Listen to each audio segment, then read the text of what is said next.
much. Thank you so much for this amazing talk. And I think your story about the ransomware and cameras is a very interesting story. In the years to come, we're about to connect billions and billions and billions of new things to the internet. We're making the world smarter. Shoes become smart shoes, televisions become smart televisions, watches become smart watches, cars become smart cars, refrigerators become smart refrigerators. Everything becomes smart, but we know that being smart also means being vulnerable. We're about to connect billions of new targets to the internet, billions of new things that could be attacked, that will create many new ways to attack them. Many new business processes will go online. That means many new processes that can be destroyed and disrupted. This will make current problems bigger, but will also create new problems.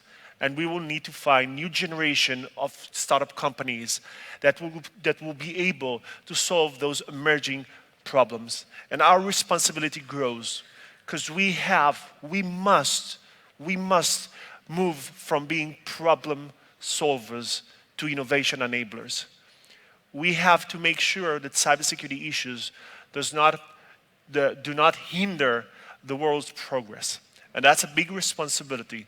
And a lot of it is in the shoulders of those entrepreneurs and the people who are building startups, but also on the shoulders of people from the academia, from the industry, from policymakers and everyone. And again, we should all work together. Just a quick note telling you that the CISO Startup Connection Panel, powered by YL Venture and led by the smart and brilliant Offer, will take place at 1:30 later this day on this stage. Without further ado, let me call our next guest to the stage, Joseph L. Lieberman, Senior Counsel, Kasovich, Benson and Torres LLP, and former member of the US Senate. The stage is yours. Thank you so much for coming here. Thank you, Manny. Thank you, ladies and gentlemen. Manny, I was thinking, said earlier that because his last name is Barzilai, that people are always asking him whether he's related to Neda Barzilai. When I'm here in Israel, people are always asking me, are you related to Avigdor Lieberman? So, I mean, standing at a speaker's platform where Prime Minister Netanyahu will speak later in the morning, I think I better make clear that I'm not actually related to Avigdor Lieberman. But, you know, this could change. Anyway, it's great to be back at Cyber Week. Thanks to all, especially Major General Professor Ben Israel, who I have been in the habit of calling the godfather of Cyber Week. But now, based on May the Horse Be With You, I'm forever going to call you the Yoda of Cyber Week, and that actually fits you better. And let me thank our chief point of contact with Cyber Week, who does a great job, Gilly Drob-Heistein. Thank you very much. A great honor to be on the program following Mayor Bowser of the District of Columbia, where I lived for 24 in part, glorious years. My colleague Harry Reid used to say, when you're a senator, home is where you're not. When you're in Washington, I think your home is back home in your state. When you're back home, you think what's happening back in Washington. Mayor does a great job, and I appreciate very much what she said today. It's very exciting to be here. I was thinking, as I listened to Professor General Ben Israel, that of one of my favorite movies, Field of Dreams. And the iconic line from that movie, as some of you will remember, is, if you build it, they will come. When Cyber Week started under General Ben Israel's guidance 9 years ago, it was really a dream. And I must say that it was a dream and a vision that was also shared by Prime Minister Netanyahu. If you build it, if you begin to invest it, if you have a sense that this country and this university can become world centers for cyber development, they will come. And we can say today that what was aspirational 9 years ago, today is reality. So, as we occasionally said in the Capitol, kol hakavod. And thank you to what you have made happen. When I asked the organizers of this year's Cyber Week, what's the theme, what should I talk about, they told me that the theme was balancing the equation, and added that this addresses all aspects of cybersecurity, attackers versus defenders, national security versus privacy, and so on. I think this is a perfect theme for this year because it's exactly where we are in our consideration and experiencing of cyberspace. It is in that sense as new as today, but it recalls experiences and evokes lessons that go back a long way in human history. So I want to do this quickly, but I want to warn you that I'm going to quote from three sources that may never have been quoted from sequentially before: Mark Twain, the Torah, the Hebrew Bible, and Speaker of the House, Nancy Pelosi. Are you with me? Okay. Mark Twain remarkably said in the 19th century that the invention of the printing press by Gutenberg in the 15th century, and here's the quote, was the greatest event that secular history has recorded. It created a new and wonderful earth, and along with it, a new hell. It found truth walking and gave it a pair of wings. It found falsehood trotting and gave it two pair of wings. It has set peoples free, and other peoples it has enslaved. It is the father and protector of human liberty, and it has made despotisms possible where they were not possible before. Whatever the world is today, Twain said in the 19th century, good and bad together, that is what Gutenberg's invention has made it. Okay, we're in the 21st century, and I think you'll agree with me that we could change the words Gutenberg's press to internet or cyberspace, and Twain's other words of the good and bad effects would still fit centuries later. Now I go to the Torah, because the Torah, I think, offers us a paradigm to approach this problem, and it is in the narrative between the holidays of Passover and Shavuot, the festival of receiving the law. Passover, as everyone knows, celebrates the birthright of freedom that each of us has, the liberation of the children of Israel from slavery in Egypt, but they were not liberated just to be free in the desert. They were liberated in the Torah Bible narrative to go to Sinai to get the law, the values with which they would aspirationally govern their lives. And here's the message that has, I think, guided us and led us the attempts we've made to live better lives ever since, which is, as glorious as freedom is, alone it is not enough, because alone, because of our imperfections as a human race, it will lead to chaos, violence, perhaps even injustice, perhaps even self-destruction. And that's why we need balance through law, the kind of balance of law and freedom that leads to justice.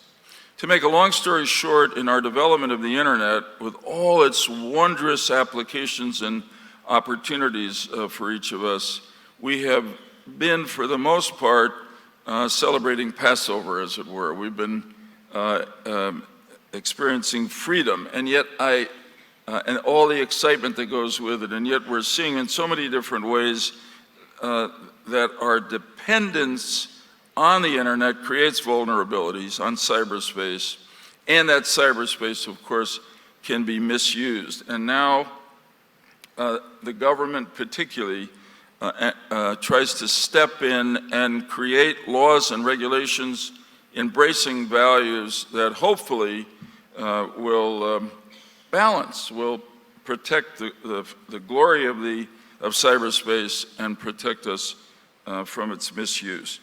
And that's where I come to Speaker Pelosi, who recently said, with regard to cyberspace, but particularly social media companies, the era of self-regulation is over. That's a very significant statement from Nancy Pelosi, not just because she's Speaker of the House, but because she represents San Francisco in the House. And in some ways, the original American center of innovation technology and so many of the social media companies. And of course, I agree with her. So I want to talk about two areas of cybersecurity where I have and continue to have some experience and recommend some ways in which we can achieve balance. The first is the safety of critical infrastructure, energy, water, transportation, manufacturing, other critical infrastructure usually run, certainly in the United States, by proprietary operational technology and industrial control systems that were not designed to be connected to the internet. Unlike IT networks, which use open protocols, OT networks use closed proprietary protocols, and there are hundreds of them. Yet as companies seek to increase efficiency within their operations, these once closed networks are now being exposed to the great industrial Internet of Things, and this is beneficial from an economic and efficiency standpoint, but here's where the balance is necessary. The result is a widening of the active threat landscape and the potential for massive dislocation, damage, and loss in our society. In the United States, 85% of the critical infrastructure is privately owned, putting private companies in the position of needing to protect the entire country from well-funded, often nation-state-backed adversaries. And you know, we're not imagining this because, as the mayor made clear, it's happening every day to us, and now, as the news of the last few weeks indicating that the U.S. had placed malware into the Russian grid, we're also making it happen. Overall, the U.S. has been slow to address the threat to critical infrastructure.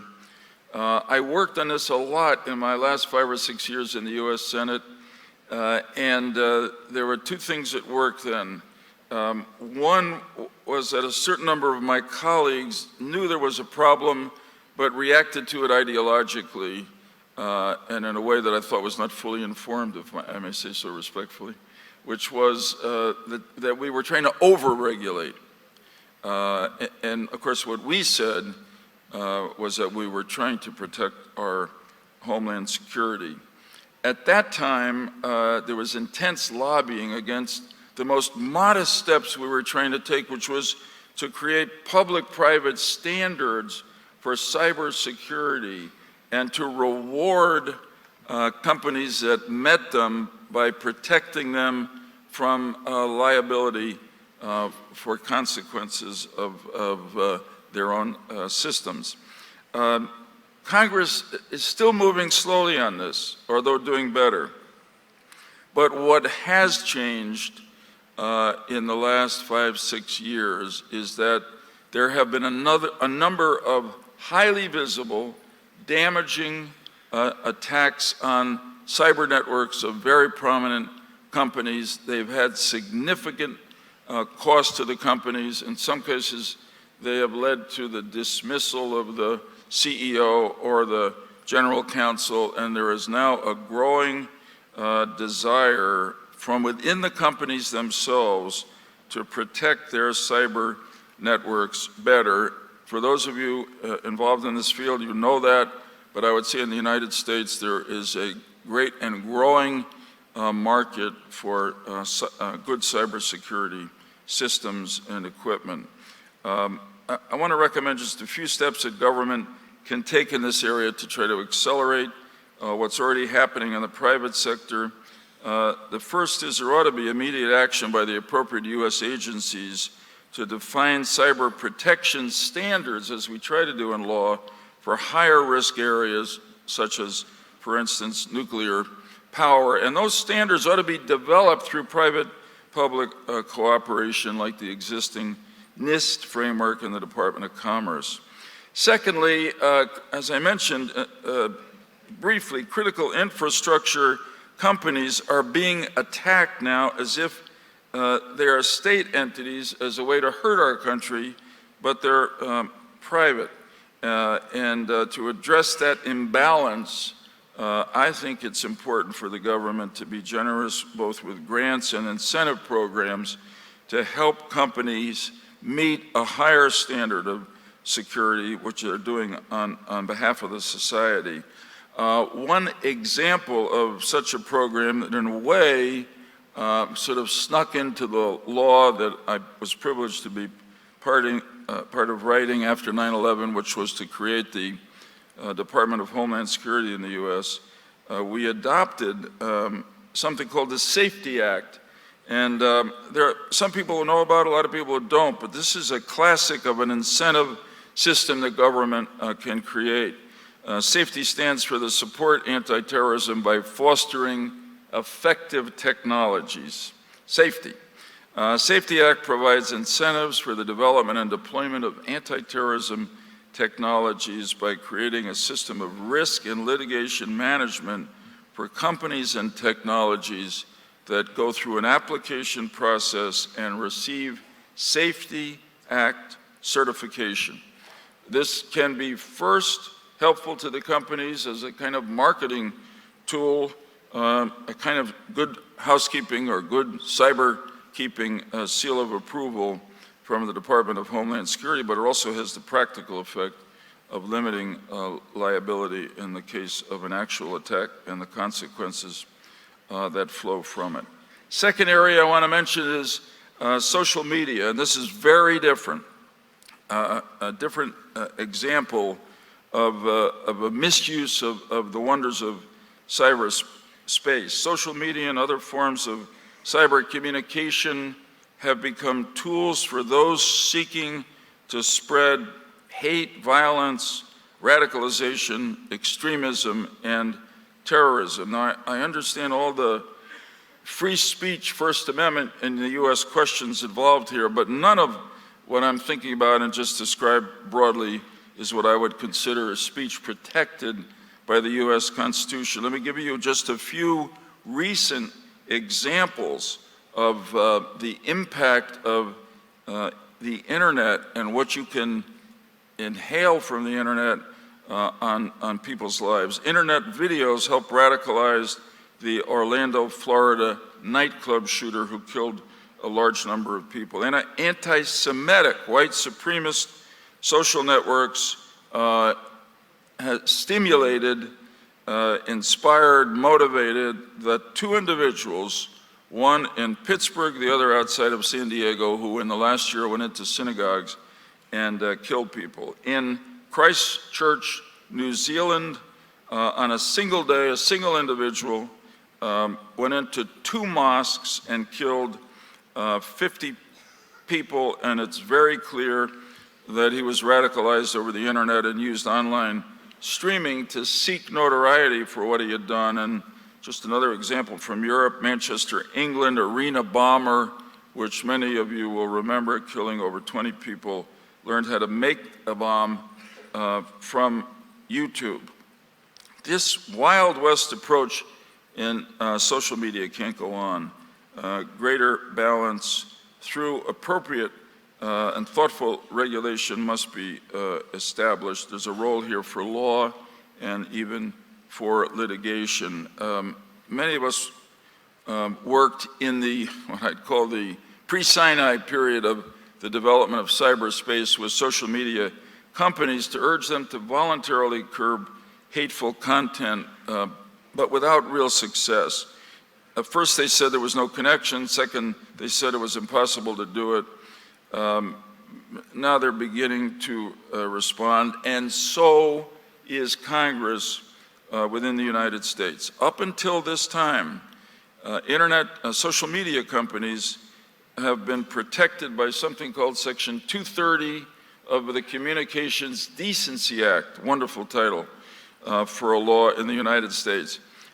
Section 230 gives a broad exemption from liability to social media companies for consequences of any content that they carry online. But there's been a break in the last year in that wall, which protects a lot of threatening behavior. Last year, in April, President Trump signed into law a package of legislation that amends Section 230 of the Communications Decency Act to enable victims of sex trafficking to sue websites that enable their abuse. Now, to me, that established as not only necessary and quite appropriate in itself, but it establishes an important precedent for exemptions from that act for other forms of antisocial content and enforcement by litigation. For instance, state attorneys general in the United States are now pushing for another amendment to Section 230 of that act to give them the power to tackle illegal online opioid sales. And what I hope will be next is an amendment to Section 230, which will create standards for the timely and permanent removal of extremist, terrorist, hateful, and violence-provoking material, which would open the door to litigation on behalf of victims of terrorism. That litigation has been tried in the United States, and up until now, every case brought has been rejected by the courts because of Section 230 of the Communications Decency Act. So, in short, I've cited two areas in which the balance is beginning, the necessary balance is beginning to occur. As we begin to enter this cyberspace with law and regulation, we've got to be clear, and if I can go back to the Torah, the Bible, prior to Sinai, the children of Israel had two experiences with both too much freedom and too much law. You might say that too much freedom was in the period before Noah, when the lack of law created such chaos and everything else that in the Bible story led to the flood. But too much law is essentially what they faced in in Egypt when they were slaves. And the challenge for all of us as we go forward, which those of you who are particularly knowledgeable and work every day in this field need to help those in government do wisely, is to achieve balance and to make sure that we understand, as we have in a civilizational sense since Sinai, that we humans must and will act to protect ourselves and our societies from misuse of this latest great technology, but still also protect the benefits we derive from it and the freedom that is our birthright. Thank you very, very much. Have a great Cyber Week.